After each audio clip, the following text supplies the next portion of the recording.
Hi hello YouTube family. ఈరోజు నేను గోంగూర పప్పు చేస్తున్నానండి. ముందుగా గోంగూర, టమాటా, పచ్చిమిరపకాయ, ఒక వెల్లుల్లి తీసుకున్నానండి. ఇదంతా బాగా శుభ్రం చేసుకుని కడుక్కోవాలి. బాగా ముందుగా కడుక్కోవాలి. ఒక 2 నీళ్ళు పోసి అట్లా కడుక్కుంటాను. ముందుగా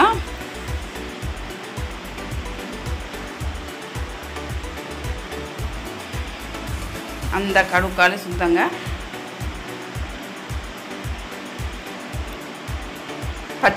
పచ్చిమిరపకాయలన్నీ కాడలన్నీ తీసేసి ముందుగా కాడలన్నీ తీసేస్తున్నానండి.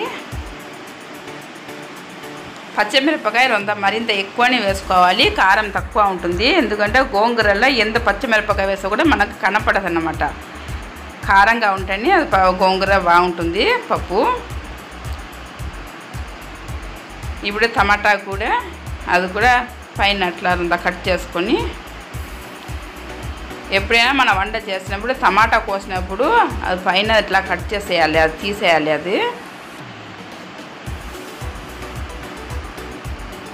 అది కూడా తీసేసి బాగా శుభ్రంగా కడుక్కుంటున్నా.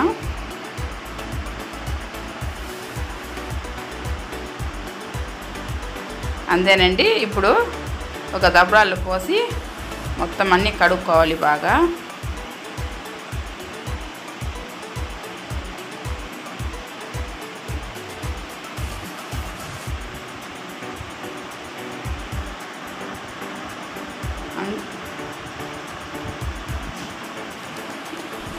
ఇప్పుడు నీళ్ళు పోసుకుంటున్నా.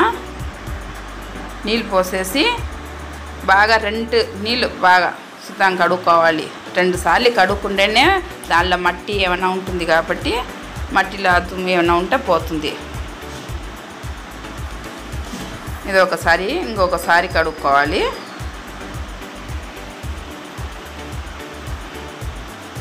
బాగుంటుందండి గోంగూర పప్పు. గోంగూరతో అన్ని వెరైటీస్ ఏ వెరైటీ అయినా చేసుకుంటే, గోంగూర పచ్చడి కానీ గోంగూర పప్పు కానీ చాలా బాగుంటుంది. అన్నీ మొత్తంగా అట్టా కడిగి ఆ ప్లేట్లో పెట్టేసి మళ్ళీ ఇంకొకసారి నీళ్ళు పోసి కడుక్కోవాలి.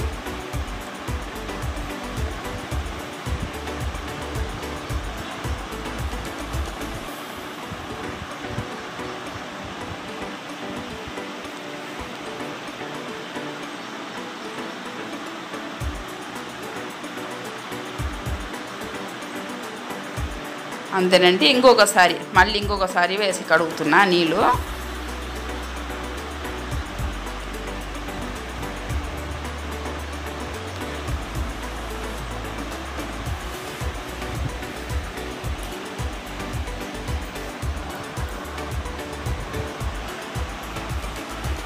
అంతేనండి.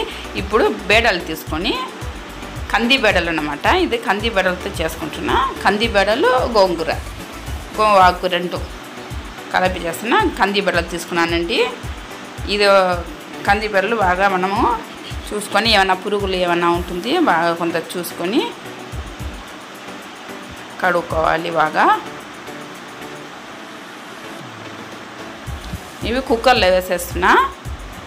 కుక్కర్లో వేసి ఇది కూడా 2 నీళ్ళు కడిగేసి వస్తాను. 2 నీళ్ళు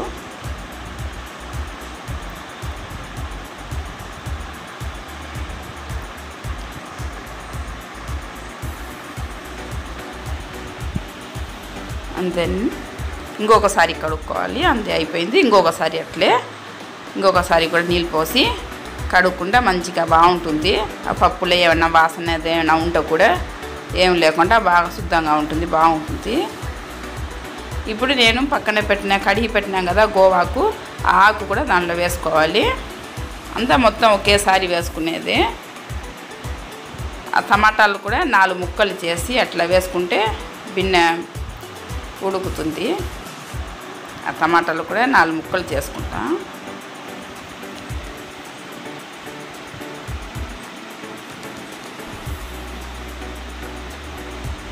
ఇట్లా 4 ముక్కలు వేసుకుంటే సరిపోతుంది. చిన్న కట్ చేసిన అవసరంలే. 4 ముక్కలు చేసి అట్లా వేసేస్తే పోతుంది.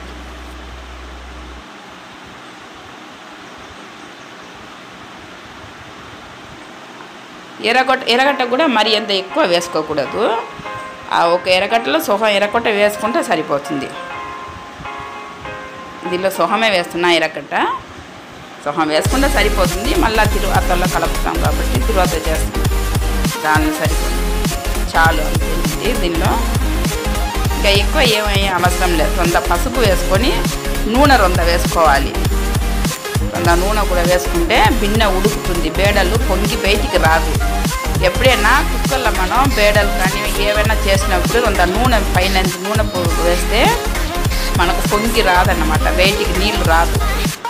లేదంటే రొంద పొంగితే నీళ్ళు బయటికి వచ్చేస్తుంది. కుక్కర్ నుంచి నీళ్ళు బయటికి రాకుండా నూనె వేసుకుంటే బయటికి రాకుండా ఉంటుంది. అందుకంటే ఇప్పుడు పొయ్యి వెలిగించి పొయ్యిలో పెట్టేస్తే పోతాయి. ఒక 5 సీట్లు రావాలి. 5 సీట్లు వచ్చిన దాకా అది ఉడకాలి. 5 సీట్లు సరిపోతుంది, బాగా మెత్తగా ఉడికిపోతుంది.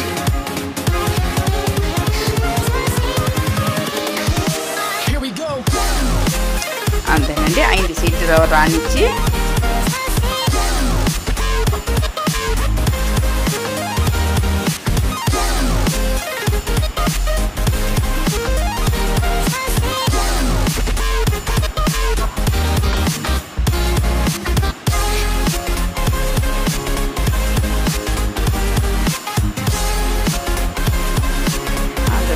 అయిపోయింది.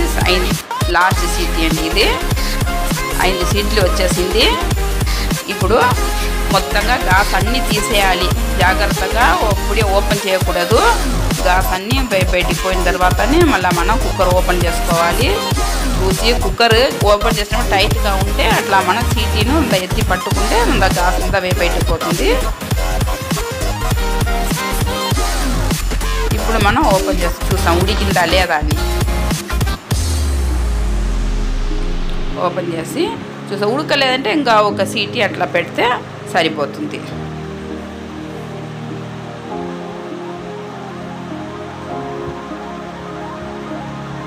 చాలు ఉడికిందండి. ఇప్పుడు ఇది పప్పు కట్ట ఉంది కదా, ఉప్పు వేసుకొని మనకు కావాల్సినంత ఉప్పు వేసుకొని ఇదన్నీ బాగా మెత్తగా చేసుకోవాలి. పప్పు గుత్తితో మనము బాగా మెత్తగా నూరుకోవాలి అంత మొత్తము.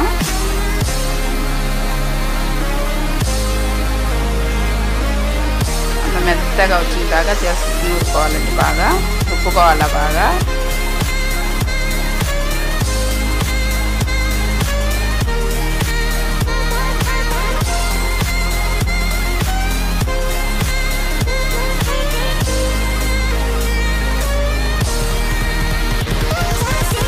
అంత మెత్తగా చేసుకోవాలండి బాగా. పప్పు ఆకులు అన్నీ బాగా ఎంత మెత్తగా వస్తేనే బాగుంటుంది.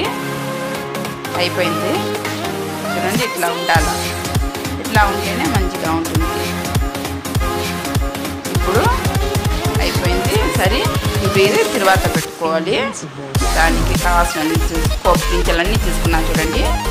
ఎర్రగడ్డ, వెల్లుల్లి, ఆవాలు, జీలకర్ర, కొంత మినపగడ్డలు తీసుకున్నాను. మినపగడ్డలు, ఎండుమిరపకాయ 2 ఎండుమిరపకాయ కూడా తీసుకున్నానండి. అన్నీ వేసి ఇప్పుడు తిరువాత వేసుకుంటాను. ఒక పెనం పెట్టి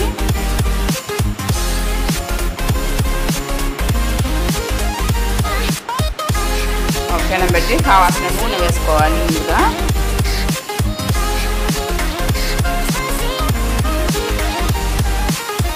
మరింత ఎక్కువ అవుతుంది, ఎందుకంటే మనం పప్పు ఉడికినప్పుడు కూడా 2 నూనె వేసుకున్నాం కాబట్టి మరి ఎంత అవసరంగా మనకు కావాల్సినంత తిరువాత కావాల్సినంత వేసుకుంటే సరిపోతుంది. అన్ని పోపు గింజలన్నీ వేసేసిన ఇదంతా ఇలా కలర్ చేంజ్ అవ్వాలి. బాగా ఎర్రగా అయిన తర్వాతనే మనం పప్పు వేసుకోవాలి.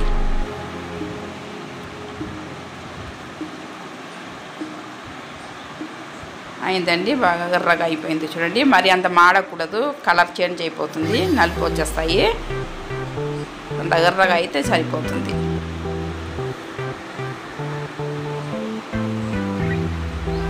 అంతే అయిపోయింది. ఇప్పుడు గలిగి పెట్టుకున్న పప్పు ఉంది కదా, అదే పోసుకోవాలండి బాగా.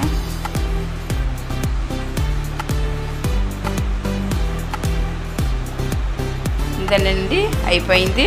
చూసేవాళ్ళు లైక్ సబ్స్క్రైబ్ చేసుకోండి, షేర్ చేసుకోండి, కమెంట్ బాక్స్ కమెంట్ చేయండి.